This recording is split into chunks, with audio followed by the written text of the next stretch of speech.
Muito bem, irmãos, uma boa noite a todos vocês. Novamente, estamos aqui reunidos em nome do Deus Triuno, Deus que é Pai, Filho e Espírito Santo, para este momento de estudo bíblico, dando sequência à nossa série de estudos, falando sobre o culto e a liturgia.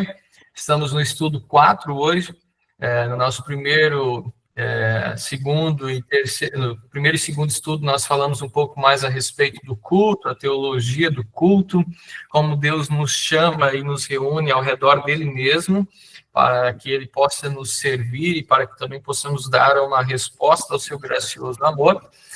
Falamos um pouquinho no terceiro encontro sobre o que é a liturgia e qual é a sua teologia de uma maneira um pouco mais abrangente.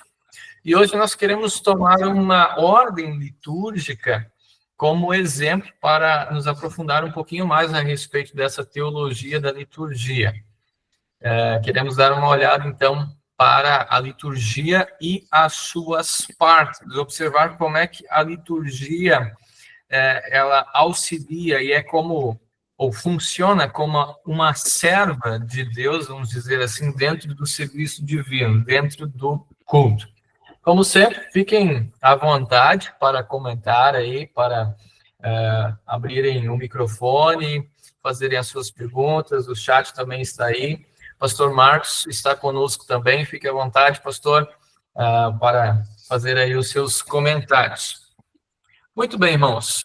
Nós começamos na última semana a dar uma olhadinha no final do estudo, assim, de maneira bem rápida, para um pouco da estrutura do culto, para uma estrutura da ordem de culto.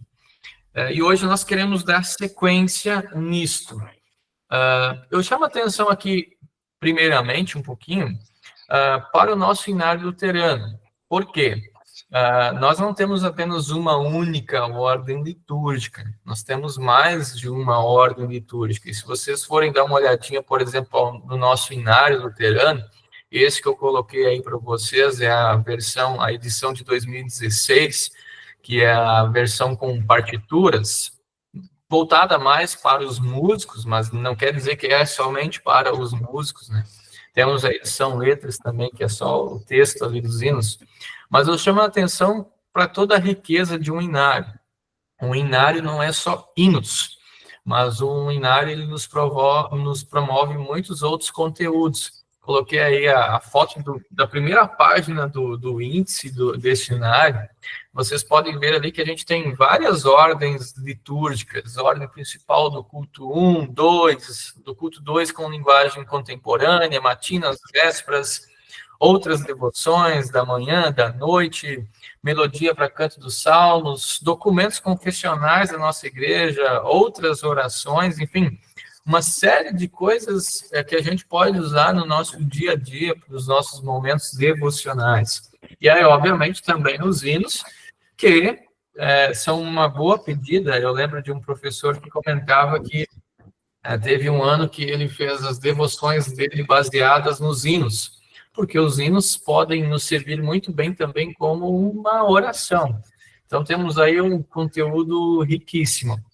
E, obviamente, além destas ordens litúrgicas que estão aí expostas, nós temos outras ordens litúrgicas alternativas que estão nos nossos livros, né, usados aí, livros de culto e liturgia usados pelos pastores da nossa igreja, né, ordens alternativas que têm como base essa que aí estão no inário luterano.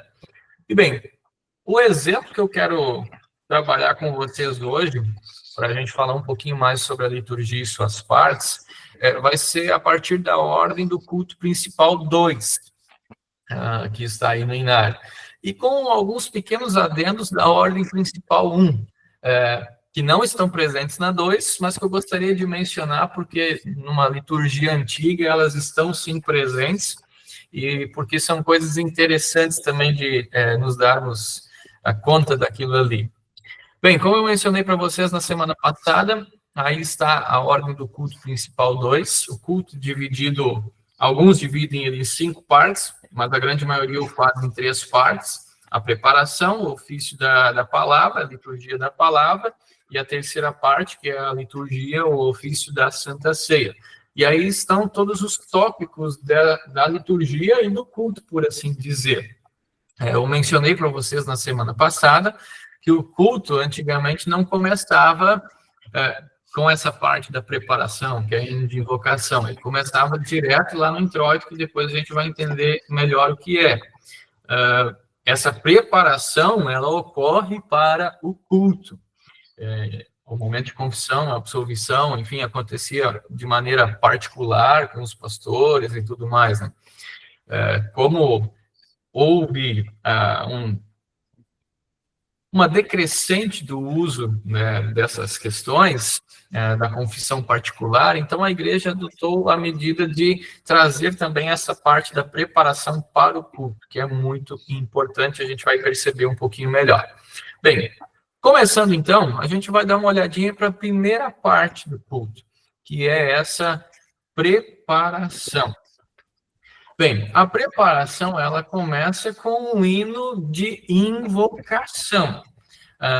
Um hino que tem características do introito. A gente vai perceber um pouquinho mais adiante que o introito, ele é trechos de salmos que eram cantados. Até a igreja antiga, em algumas tradições ou em alguns momentos, a gente tem registros disso, de que eles entravam na igreja literalmente cantando estes trechos de salmos ou um salmo por inteiro, assim que começava o culto. Então, como a gente agora começa o culto antes, entre aspas, por assim dizer, não tem mais aquela parte lá do introito, entra cantando, a gente colocou um hino de invocação aqui, mas que tem essa mesma característica. A gente entra no culto cantando. A gente entra no culto já, enfim, expressando a nossa fé. Esse hino de invocação, ele pode ser um hino de invocação. Hino de invocação, ele sempre remete a um hino relacionado à Trindade.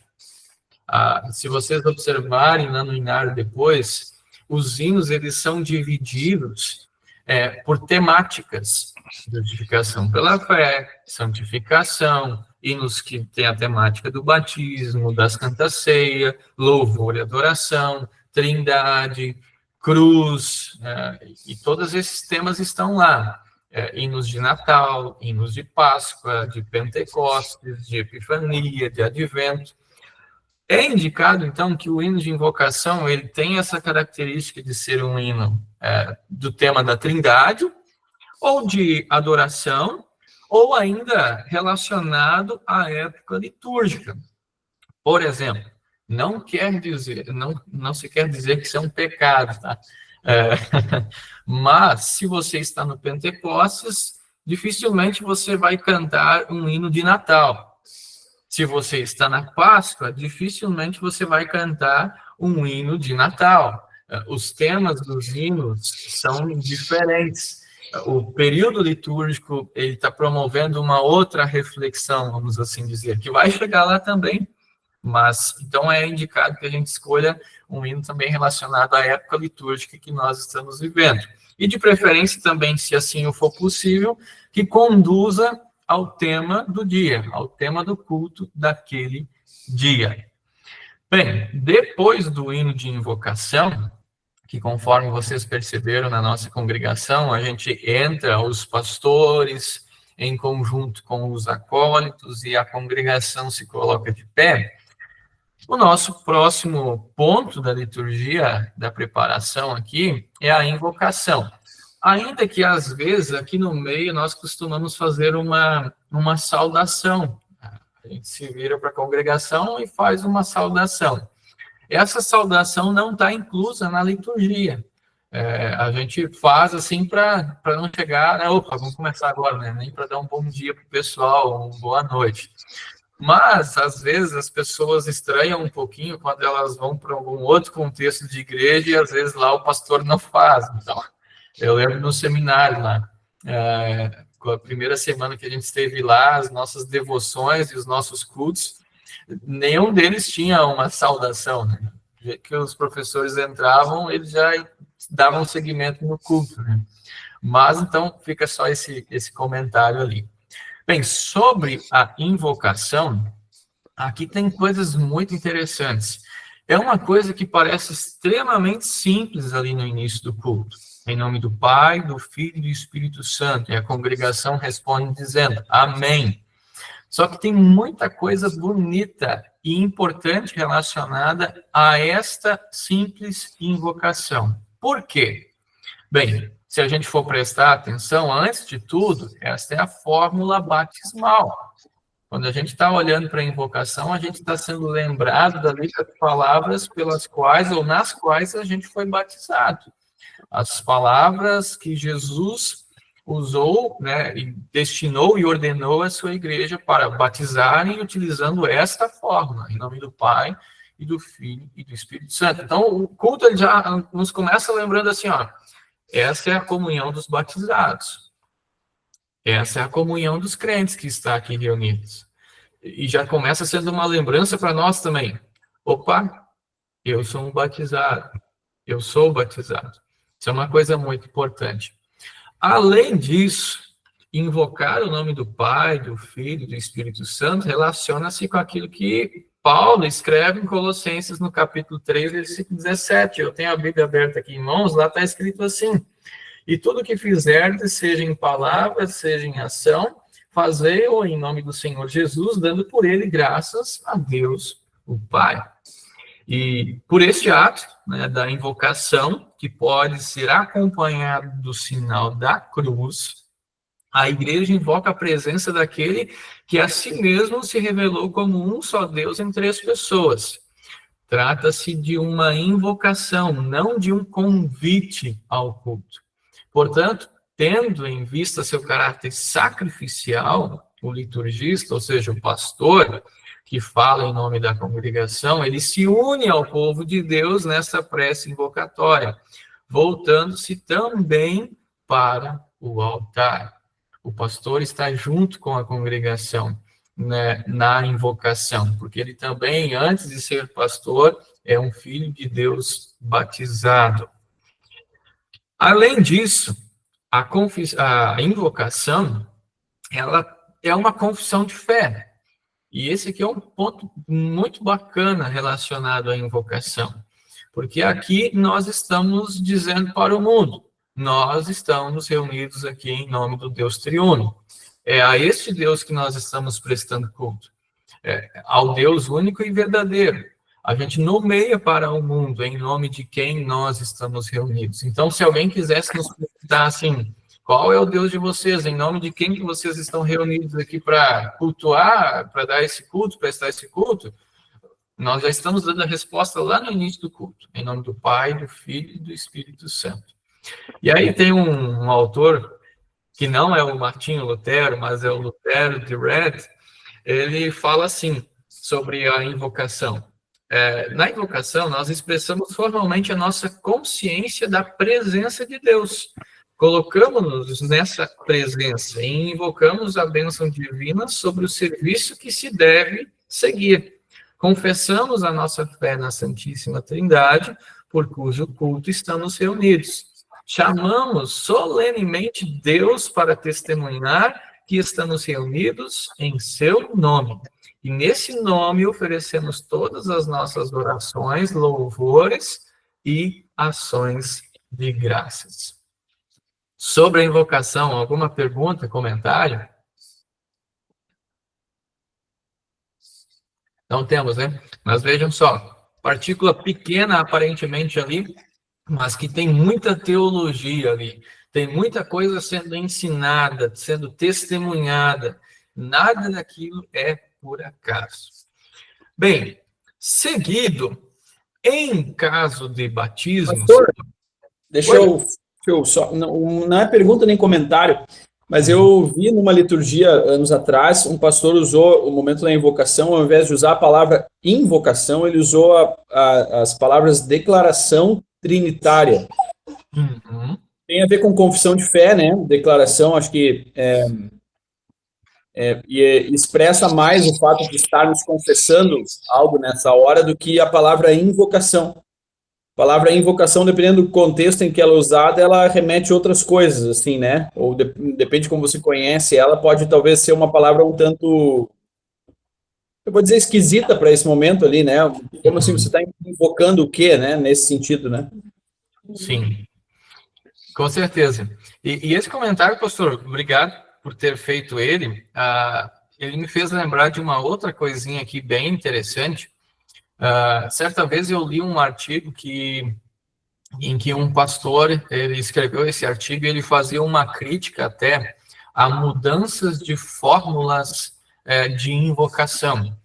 Pô, às vezes a gente, como pastor, a gente gosta de, por exemplo, assim, fazer uma invocação diferente, colocar um hino entre cada um, entre o Pai, entre o Filho e o Espírito Santo.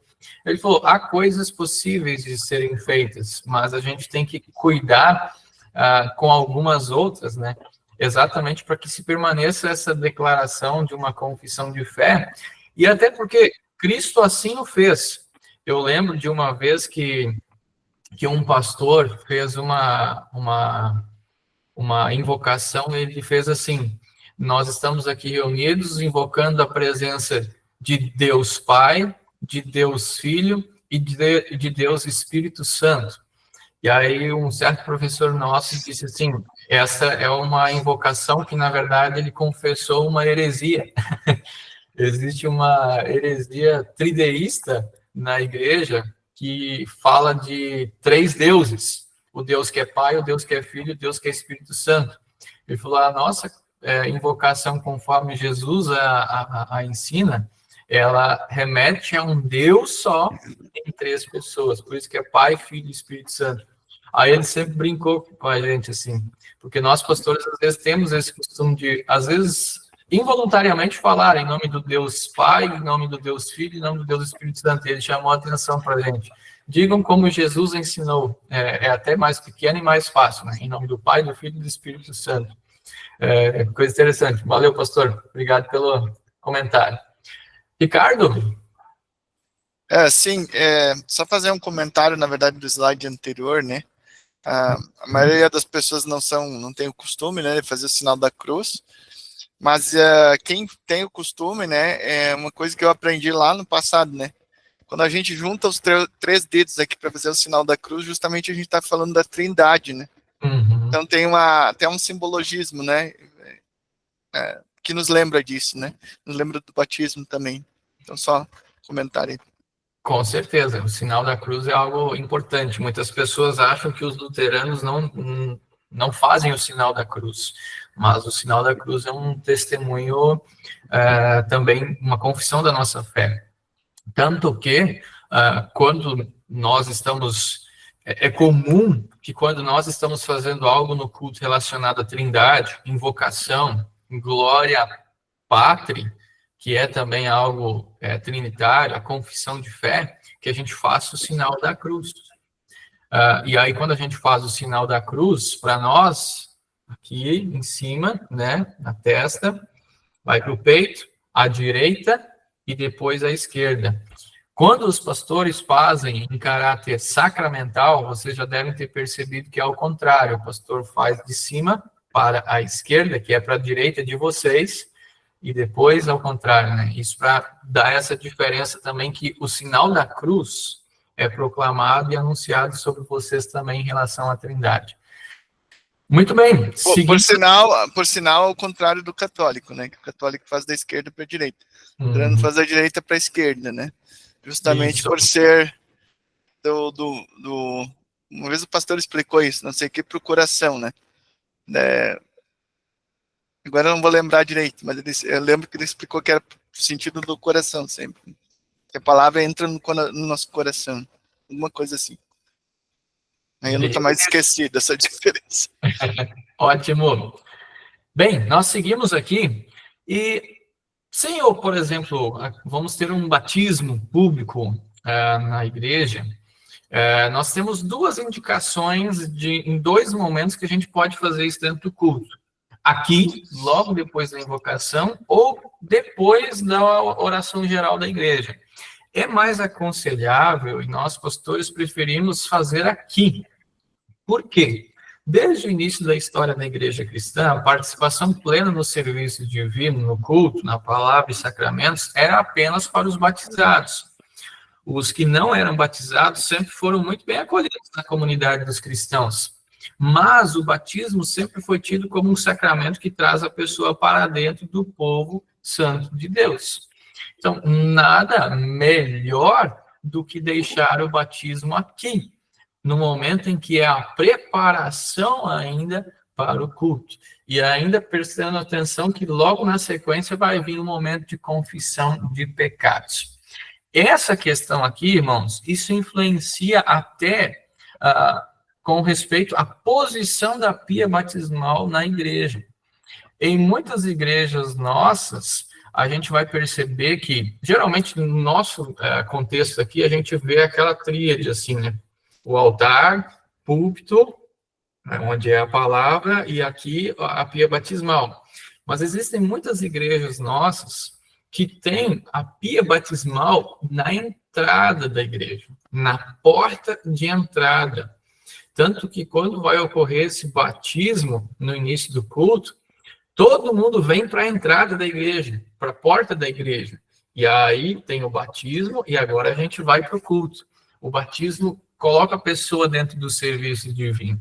E, inclusive, a pia batismal costuma estar lá para que quando a pessoa chegue na igreja, ela já, opa, eu sou batizado, né?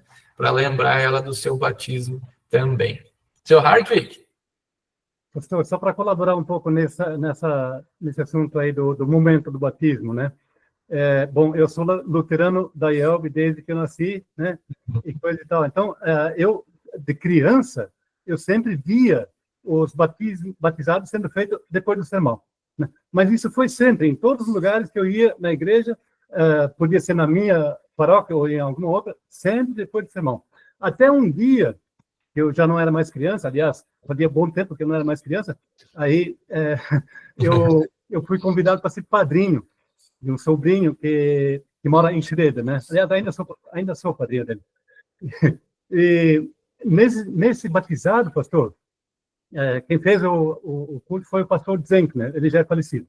Uhum. Muito bem, o pastor fez o batizado no momento que nós estamos fazendo aqui, agora. Uhum. E naquele dia, tinha uma comemoração na casa dos pais da criança, a gente foi no almoço lá e coisa e tal, aí, porque foi a primeira vez que eu vi um batizado sendo feito no início do culto, né? Aí conversei com o pastor sempre, eu conhecia muito bem ele, né? E ele me explicou por que ele fazia esse batizado naquele momento. Foi exatamente isso que o senhor acabou de falar, eu não vou repetir o que já foi dito. Mas ele acrescentou ainda que em algumas igrejas, as pessoas, os pastores, preferem batizar a criança antes do culto, até mesmo do lado de fora da igreja. E aí ela já entra na igreja batizada, já, digamos assim, já limpa, né? Já lavada. Era só para essa colaboração. Ótimo, muito obrigado, seu Hartley. Ô, pastor, fazer um complemento também já dessa foto aí da pia na frente, né? No Brasil não é muito comum a gente ver a pia na frente, né? Mas se a gente vai para outros países mais antigos, assim, que as igrejas são mais antigas, é bem comum. Ou no meio, ou do lado esquerdo, assim, no fundo também, né? Bem comum ver. Sim. Na Salzburg, né, Ricardo? Na Alemanha tem muito igreja com... Na Áustria, em Salzburg, na igreja onde o Mozart foi batizado, a pia fica, quem entra na igreja tem à esquerda, mas bem na entrada da porta. Bem no início. Exatamente. Bem, nós seguimos ainda na preparação e chegamos ao momento de confissão e absolvição de pecados. Como a gente disse antes, esse momento, ele não inibe... Alguém tinha comentado aqui? Sem levantar a mão, eu abri meu microfone. Talvez as gurias vão comentar alguma coisa também. Mas ainda sobre a pia batismal e o posicionamento dela, nós temos o estudo não termina hoje, né? Sem problema. Mas nós temos uma situação, nós temos um relato da IELB nesses nossos dias aqui de uma congregação, de uma igreja que colocou a pia batismal bem no centro, assim, próximo do altar. e colocou ela, vamos dizer, acimentada lá. Não foi algo assim que foi, né? Vamos colocar provisoriamente a pia batismal aqui na entrada ou num lugar bem visível, assim, né? Uhum. Claro, a gente não precisa de alguns excessos, num certo sentido. A nossa igreja tem vários usos, né? Mas, de certa forma, é um testemunho interessante. A pia batismal não deveria ser algo que poderia ser desprezado, assim, vamos deixar ela lá atrás, quando tem batismo, a gente carrega ela aqui para frente e usa, né? Eu, de certa forma, achei interessante o lugar que nós estamos deixando ela atualmente aqui na Santíssima, que é até um testemunho legal, assim, como eu já comentei certa vez, que a gente só ouve a palavra porque nós passamos pela pia batismal em algum momento, ou nós fomos levados à pia batismal. Então, hoje nós ouvimos a palavra de Deus porque o Espírito Santo nos ressuscitou nas águas do batismo, né? E agora, depois da pia batismal, nós estamos ouvindo a palavra dele, né? Como uma coisa que é de extrema extrema importância, né? Ela tá, para quem não sabe, ela tá bem pertinho do púlpito, né? De pregação, né? Exatamente, pastor. Eu acho que isso é muito válido. Eu pego também o gancho aqui. Eu lembro de um lugar que eu fui certa vez para pregar e eles haviam colocado a pia batismal lá no cantinho, escondida atrás de várias coisas. E naquele culto era exatamente no período de janeiro, e que era o dia de falar sobre o batismo. Tanto que a epístola do dia que eu usei para pregação era Romanos capítulo 6. E aí eu, antes ali do culto, eu comecei a arrastar a pia para o centro ali, né?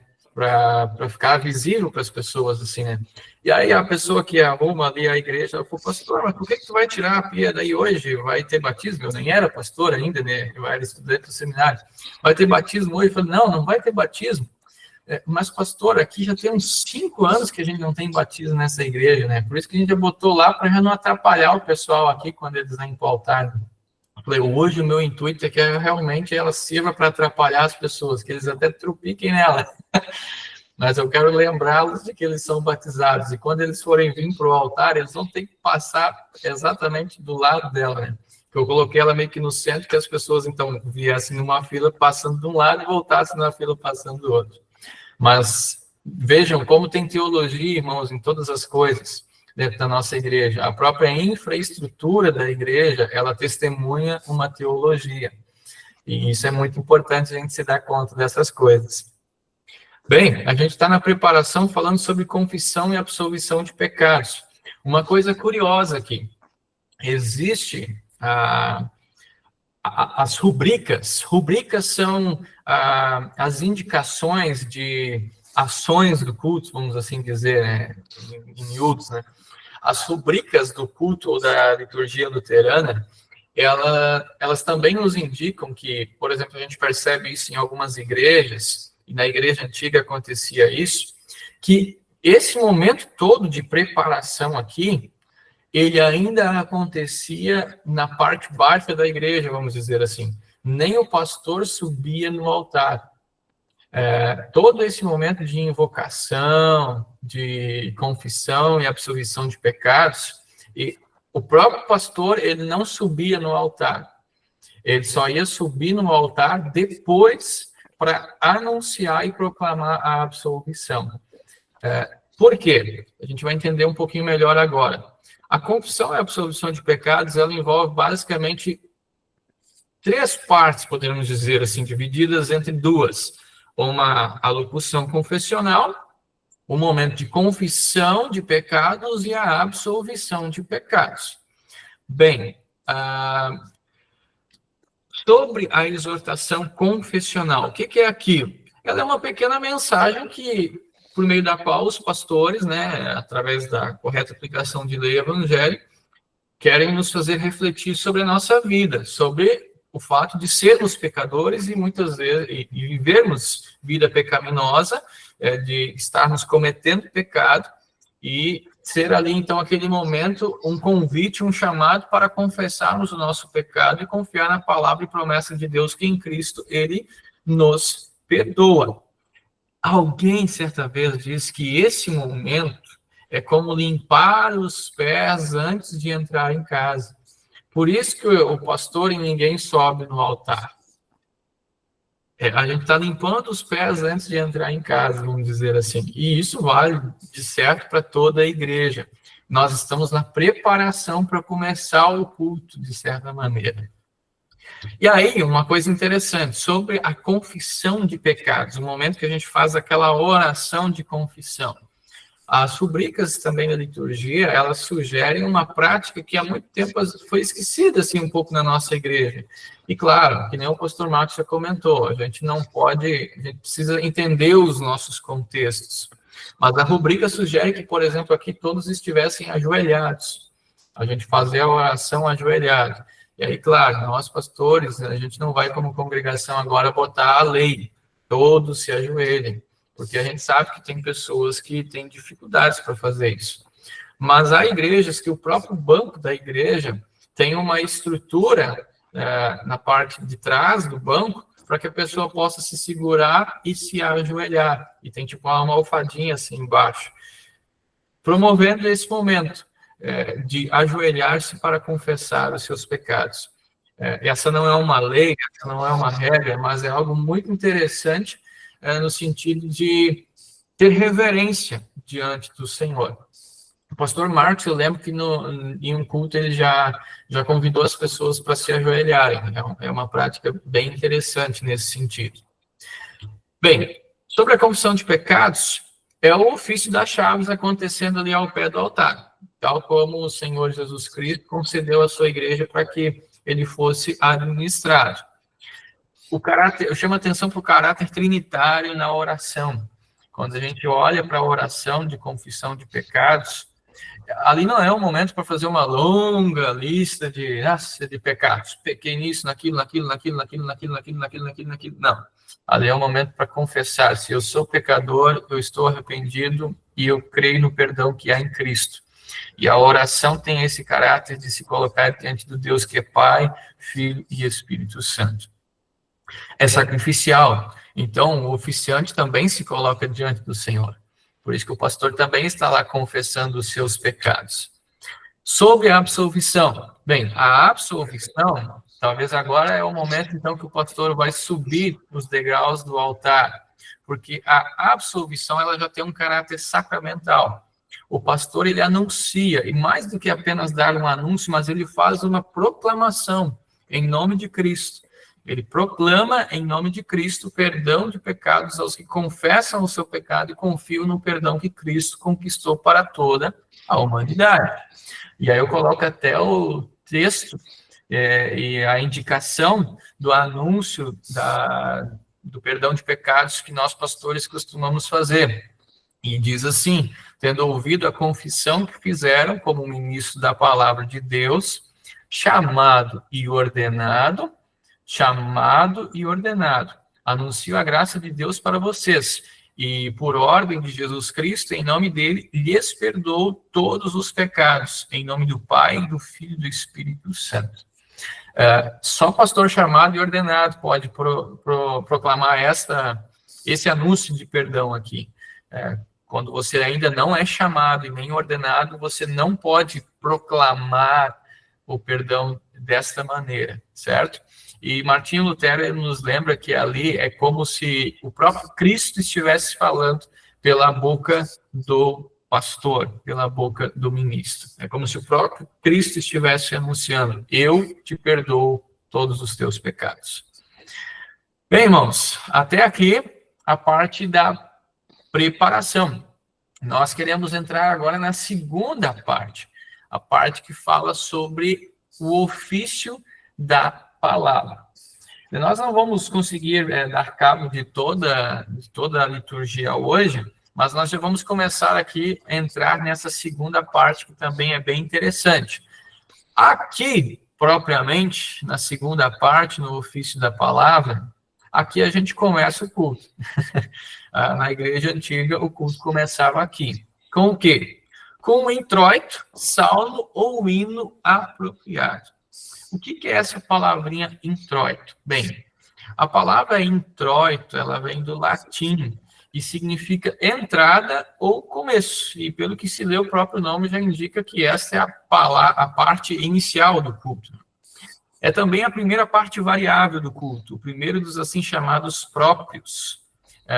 Originalmente, o introito era um salmo de entrada, formado por versos de salmos selecionados, cantado em forma de antífona, ou seja, de maneira responsiva, por um coro duplo. Um coro que se dividia em duas partes e cantava esses versos dos salmos de maneira responsiva, né? E enquanto isso, o oficiante e acólitos vinham da sacristia e entravam para dentro do templo. O introito, ele também anunciava o tema do domingo, o tema do culto.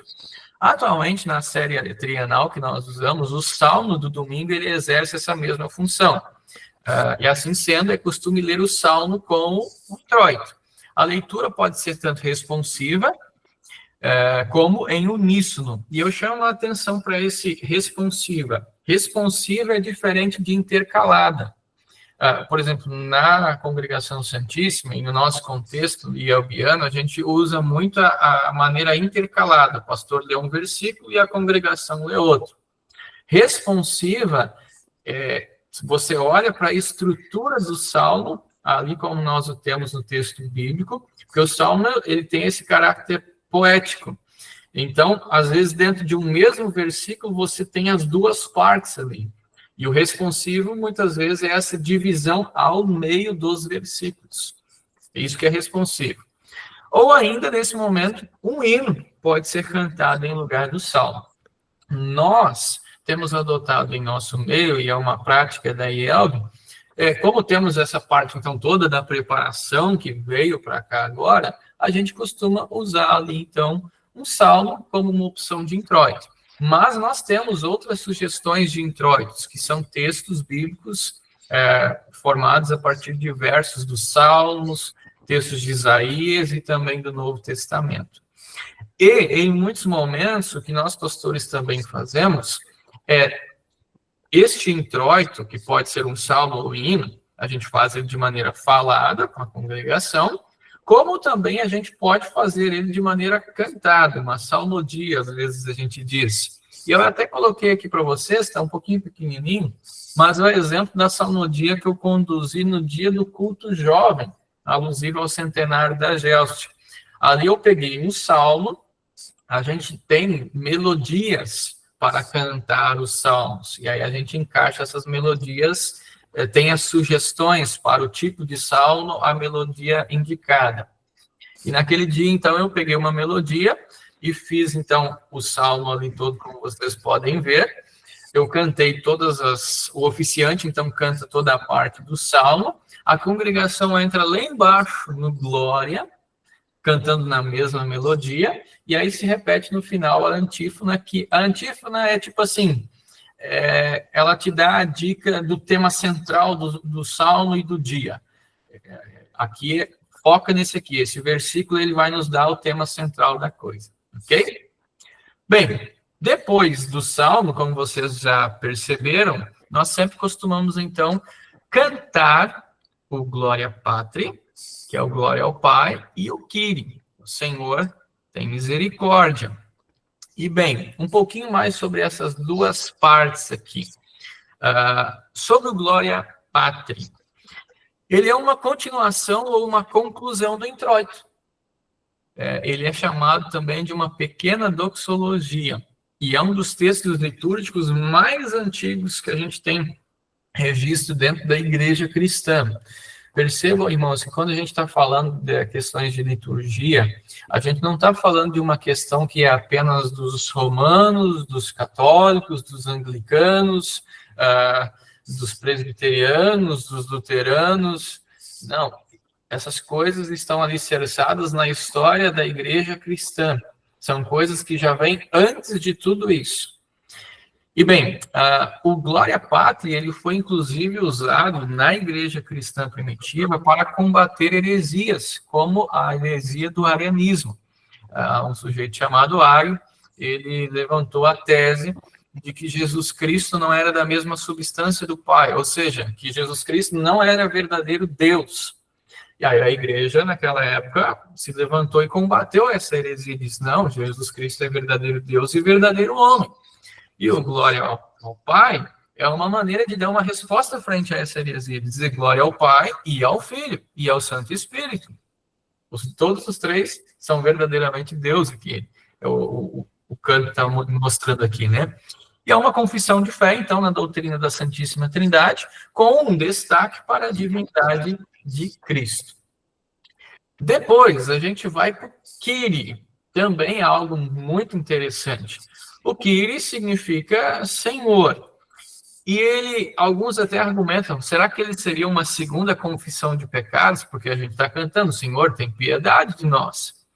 Numa outra versão de texto bíblico, Senhor, tem misericórdia de nós.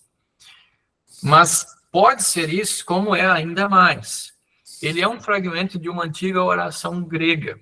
E ele também tem um caráter trinitário, baseado em textos bíblicos, de Salmos e outros mais ali. Mas ele também é uma forma de aclamação. Ele é um canto, ele é um clamor que está centralizado na pessoa de Cristo, de quem humildemente pedimos misericórdia e reconhecemos nossa total dependência, como fizeram os leprosos.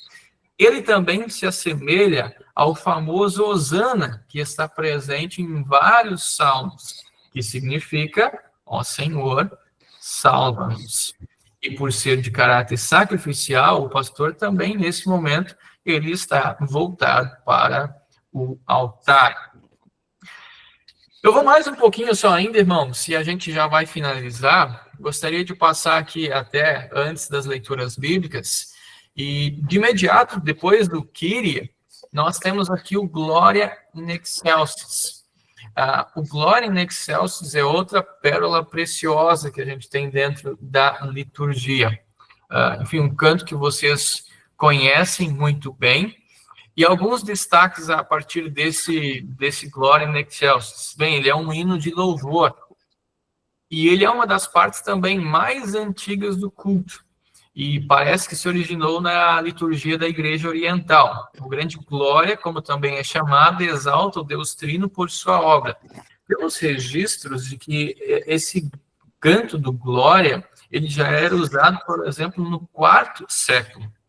E, na verdade, um sujeito chamado Atanásio, em 373, ele menciona isso nos seus documentos, esse canto. Acredita-se também que partes dele, ou até ele quase que no seu conjunto final, já era usado desde o primeiro, aquele período entre o primeiro e o segundo século. Então é uma coisa muito antiga. E ele foi elaborado a partir do Canto dos Anjos, registrado em Lucas capítulo 2, versículo 14. O objetivo maior, lembrar a encarnação de Cristo em favor de nós. Se vocês forem prestar atenção para o canto do Gloria in Excelsis, do céu, a coisa chega até Belém, passa pela cruz e retorna ao reino celestial. E ele também tem o caráter trinitário e é sacrificial. O pastor também está voltado junto com a congregação para o altar. Percebam até aqui, irmãos, como é que o culto ele é didático para nós, assim. O culto esses momentos da liturgia, eles estão nos mostrando a ação de Deus na nossa vida. Quando a gente está cantando Gloria in Excelsis, a gente está sendo lembrado, olha, esse Deus verdadeiro a quem eu estou clamando aqui, Senhor, tem piedade, tem misericórdia de mim, de imediato eu já sou lembrado que sim, ele tem misericórdia de mim. Tanto que ele desceu do céu, se encarnou, se fez homem, morreu na cruz em nosso favor, mas não ficou na cruz, ele ressuscitou também. Ele está sentado à direita do Pai. Então, vejam como aquele canto nosso já traz uma resposta. Ao mesmo tempo que vem um clamor, vem o consolo da palavra de Deus. Seu Hartwig e depois Ricardo. Pastor, sobre o Kyrie ainda, tá? Eu tenho há muito tempo vontade de falar sobre isso e nunca falei com ninguém. Agora, de repente, vou falar para 22 pessoas ao mesmo tempo. Opa! Assim, ó, eu sempre imaginei assim, ó, o Kyrie. Por que o Kyrie não é pronunciado antes da proclamação do perdão? Porque ele é um pedido de socorro, né? Uhum. Pedido de misericórdia, né? piedade, né? Ele é um pedido. E na minha... Isso, olha só, não acho que estamos fazendo errado, nada disso, né? Nada disso. Mas na minha visão, quando a gente já recebeu o perdão, aí a gente, naquele momento... bom, eu vou falar com as minhas palavras, tá? Depois o senhor modifica para melhor aí. Na minha visão, acho que a gente não está mais precisando de piedade naquele momento ali. É assim que está na minha cabeça, tá? Eu gostaria de ouvir o que o senhor pode me clarear aí. Ricardo, tem algum comentário linkado aqui? É outro momento. É outro assunto, mas sim. Pode comentar. Bem, mas nós continuamos sendo pecadores, seu Hartwig. Aqui ainda a gente continua sendo simultaneamente justos e pecadores. Por isso que a gente continua clamando, Senhor, tem piedade de nós. Nós recebemos o seu perdão, mas ainda em nós está a velha natureza e que quer nos corromper de toda maneira. Por isso, nós humildemente estamos pedindo piedade, misericórdia e estamos nos colocando nas tuas mãos. Age com piedade com esses pecadores que aqui estão diante de ti, que receberam essa dádiva do perdão. Em resumo, é isso. E se a gente for pensar, até dar uma ajudinha, né? Não é só nesse momento que a gente segue clamando, né? A gente clama na oração geral, a gente clama na Santa Ceia, né? A gente clama na bênção, pedindo a bênção. A gente clama, na verdade, durante todo o culto, né? Exatamente, é um comentário que eu ia fazer lá mais adiante, mas a gente já pode pontuar e sublinhar ele aqui. O culto inteiro tem esse diálogo de Deus nos servindo no perdão, através da sua palavra, e que talvez uma maneira que a gente consiga perceber de maneira imediata, falando assim, a Santa Ceia também. Mas o culto inteiro é sobre Deus servindo a gente com o seu perdão, com a sua graça, o seu amor. E nós respondendo, obrigado, Senhor, glórias ao Pai, ao Filho e ao Espírito Santo. E pedimos, continua tendo piedade de nós, continua tratando-nos assim, não conforme a nossa iniquidade, mas conforme a tua graça e conforme o teu amor. O ofertório, né, também, que depois aparece. Enfim, todos são momentos. Mas o meu comentário era mais musical aqui mesmo, né? Só comentar como a parte musical dessa liturgia, ela também encaixa com o teor da letra, né? Então, se a gente pegar o Kyrie, ele tem um tom mais piedoso, assim, né? De pedido de perdão. Quando a gente pega o tom do Gloria in Excelsis, um tom alto, né? O júbilo. Então, o tom da melodia, ele fecha muito também com o próprio teor da letra, né? Com certeza, excelente comentário, Ricardo. Vou pontuar ele um pouquinho mais adiante para sublinhar isso que falaste aí também. Bem, o Gloria in Excelsis está aí, então coisa muito bacana para nós. A indicação da rubrica da liturgia luterana é que em cultos com Santa Ceia ele não deveria ser omitido, inclusive, de tamanha importância que se tem em relação ao Gloria in Excelsis. Saudação. Aqui aparece na liturgia agora a saudação.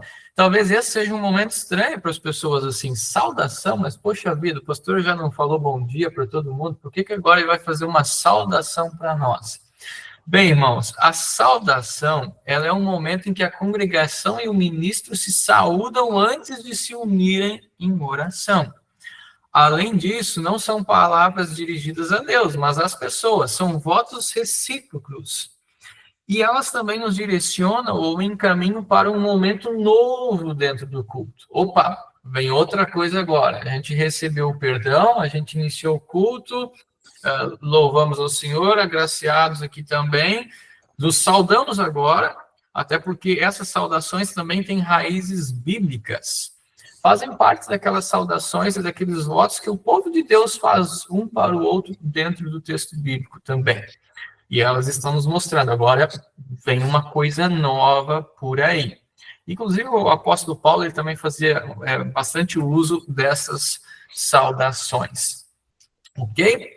Depois disso, nós seguimos para a oração. Nós nos unimos para fazer a coleta. ou oração do dia. Isso aqui, quando eu era criança, eu sempre me embananava com isso aqui, né? Porque eu sempre achava, porque lá o pastor colocava um slide grandão, coleta.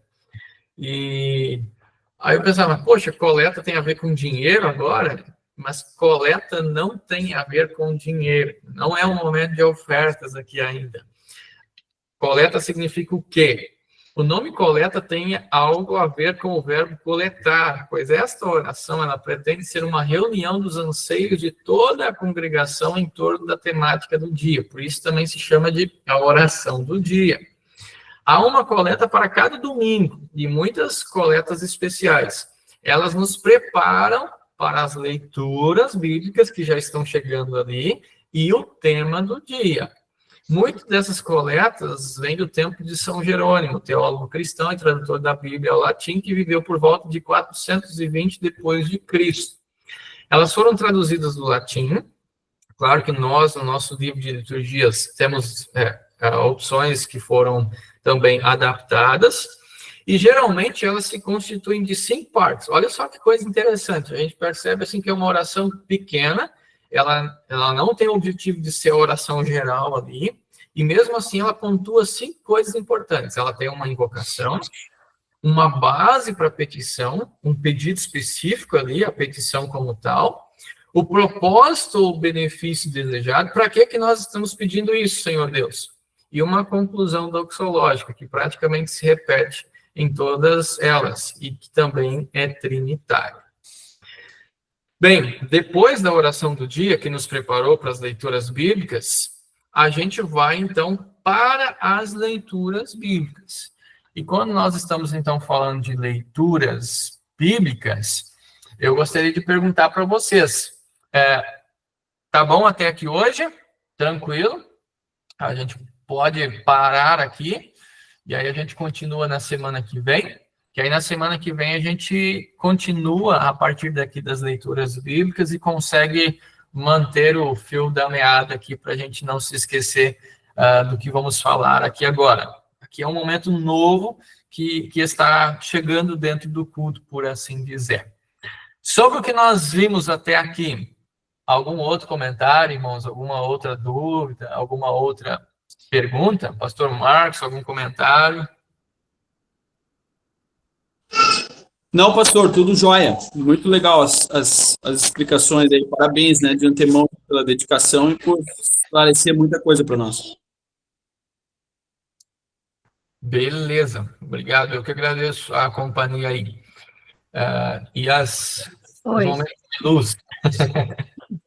Pastor, eu quero falar o seguinte, ouvindo assim, né, vendo essas explicações todas, aí a gente começa a pensar, né, quando se vai num culto, né, tem a liturgia, às vezes, mais longa, às vezes mais curta, né? Uhum. Mas, assim, aí fico pensando, poxa, uma hora e pouco de culto, né? Poderia ser umas 3 horas de culto. Para ter, assim, uma clareza toda, assim, né? Mas muito bom estudo, olha, realmente, assim, eu estou aprendendo muito mesmo, eu sei que todos, né, que estão sendo muito ricos os estudos, né? Ótimo, muito obrigado, Cristiano. Fico feliz com o teu testemunho.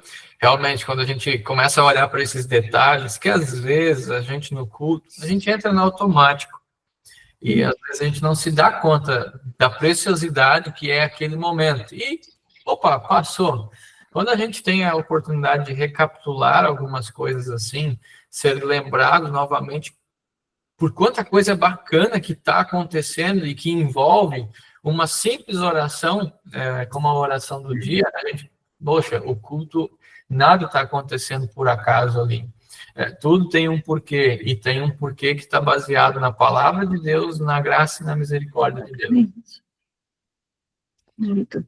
E as liturgias, assim, agora está diferente aqui, mas o pastor que estava antes aqui, ele falava assim, se o culto passar de 1 hora, aí as pessoas já começam a se contorcer no banco, já começam a se desconcentrar, né?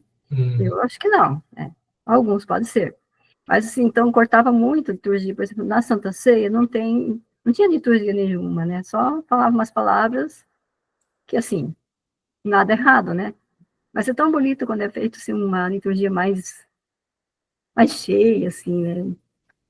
Parece que a gente tem um pouquinho mais tempo de se preparar ali, porque o momento da Santa Ceia é um momento muito, muito especial, né? Muito pra gente, assim, com Deus, né? Muito próximo.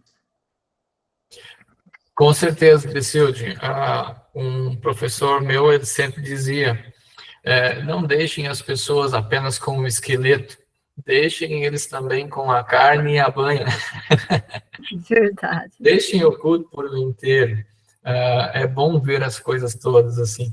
E mais do que isso, né? Quando a gente olha para a liturgia, claro, a gente tem versões alternativas, tem dias que, de fato, por vários motivos, a gente acaba utilizando uma versão um tanto mais abreviada, e a gente não está aqui para estabelecer e dizer que todo mundo está fazendo certo ou todo mundo está fazendo errado. Eu tento, pelo menos eu, ser equilibrado com isso também, mas isso são exceções, né? Não é a regra. E quando a gente tem a oportunidade de ter liturgias completas, a gente tem a oportunidade de ver a liturgia nos preparando para todos esses momentos. E tenho certeza que tanto eu como o pastor Marcos, nós ficamos felizes com comentários assim, porque as pessoas vão começar a perceber isso. Porque, de fato, esse comentário que fizeste ali do pastor lá, às vezes, eu não estou querendo defender e nem questionar pastores por conta disso, né? Mas tem muitos pastores que, às vezes, eles são cobrados por essas coisas em determinados contextos. Pastor, deu 1 hora, tá? A pregação passou de 12 minutos e meio. Já não dá. A liturgia tem que começar a cortar as coisas. Parece que as pessoas não estão mais com tempo para cultuar. E aí parece que tudo precisa, assim como o mundo está naquela bola de neve que rola rapidamente, que ninguém tem tempo para nada, o culto, as pessoas já chegam com pressa no culto, né? Eu lembro de um local que as pessoas às vezes vinham na fila da Santa Ceia, quando o culto estava um pouco comprido demais, entravam na fila da Santa Ceia e já na mesma fila voltavam e saíam embora. Então não pegavam mais aquele restante do final do culto e todos aqueles momentos. Tudo por conta da pressa, deu 1 hora. Às vezes, alguns pastores, por conta disso, por não deixarem as pessoas perderem tudo isso, acabam abreviando o culto. Lógico que algum prejuízo vai ter nessa história também, né? Então, assim, aqui se ter o equilíbrio. A nossa tarefa como pastores muito é isso, é tentar chamar a atenção para as pessoas. O descanso que Deus dá para o seu povo é para que as pessoas descansem nele.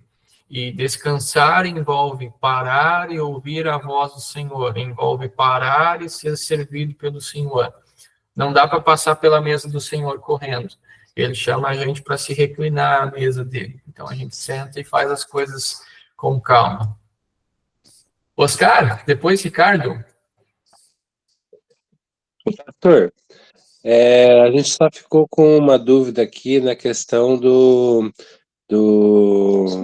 da absolvição lá, que foi colocado lá, né, que é chamado e ordenado, mas geralmente o estagiário faz também, né, essa absolvição, né? Quando o estagiário faz esse momento da absolvição, tem um texto específico para ele. Ele anuncia algo de maneira mais genérica, vamos dizer assim. Ele não pode dizer, eu perdoo os teus pecados. O que ele faz é, nós confessamos os nossos pecados na certeza do perdão que é em Cristo. E certamente Deus está atento para ouvir a nossa confissão de pecados e em Cristo nos perdoar. Então ele faz isso de maneira mais genérica. Tanto que, eu vou até ler aqui a sugestão que nós temos aqui para quando, por exemplo, um estagiário ou até um leigo conduza esse momento, que é uma opção que diz assim: o Deus de toda misericórdia entregou o seu próprio Filho à morte e por amor dele nos perdoou todos os pecados. E aos que nele confiam, Deus reconhece e declara filhos e herdeiros do seu reino e lhes concede o seu Espírito Santo. Então tem essa diferença. Apesar dele ter um momento, a fala dele não é uma proclamação de perdão. Entendi. Obrigado. Ricardo? Eu queria comentar aqui sobre essa questão do tempo do culto, né? Uhum. Porque, assim como tem pessoas que reclamam do tempo do culto, que eu acho que não tem cabimento, até às vezes falam, mas vou fazer a liturgia completa, vai demorar muito, e aí cortam partes, né, e assim por diante. Mas eu tenho, já diversas vezes, eu até por tocar, né, muitas vezes a liturgia, eu observo que os cultos que tem a liturgia, eles até são mais curtos que quando não tem. Então, não procede muito essa informação que a liturgia delonga o culto, às vezes ela até encurta, porque às vezes, não sei, fica envolto com outras formas, outras conversas e, enfim, outras coisas que são faladas que às vezes levam muito mais tempo. Então, eu dissocio um pouco a questão do tempo do culto com isso, né? Eu acho que não tem muito a ver. Mas até daí um comentário adicional a isso são as pessoas que chegam atrasadas no culto, né? Eu sempre aprendi assim que, chegou atrasado no culto, perdi a confissão dos pecados, eu não sou digno de ir na Santa Ceia. Né, quando me acontece muito raramente, eu não participo, porque, né, não recebi a confissão. Apesar que na Santa Ceia a gente também recebe a confissão. Então, é a mesma coisa, né, sair do culto sem receber a bênção. Parece que o culto não completou. Para mim, né, eu não acho certo sair antes. Mas eu vejo que tem muitas pessoas na nossa igreja, inclusive, que chegam bem atrasadas. Tem gente que chega praticamente na hora do sermão. Né, e até aí eu ia fazer uma sugestão, né, que o pastor, o grupo do estudo bíblico está ouvindo aqui, mas o pessoal do culto não participa aqui. Eu acho que em algum momento seria importante levar esse assunto para eles, no sentido de chamar a atenção mesmo da congregação. Pessoal, vocês estão chegando atrasados, estão perdendo uma parte. Vocês estão saindo antes do culto, vocês estão perdendo uma parte que é importantíssima. Né? Então, seria mais um comentário, assim, uma sugestão, né? Ótimo, perfeito. Eu acho que eu assino embaixo nesse sentido, né? Se a gente chega atrasado, a gente está perdendo uma coisa. Se a gente sai antes, a gente está perdendo também. E todas elas são importantes. Ainda que a gente tenha a Santa Ceia ali como um momento, né? Um clímax dentro do culto, um momento todo especial. Mas, quando a gente lembra daquele momento de preparação que acontecia anteriormente, a gente ia lá conversar com o pastor para confessar os nossos pecados. E aí, para fazer a nossa inscrição na Santa Ceia. A gente já trouxe a confissão de pecados agora para preparação, para nos preparar para isso também.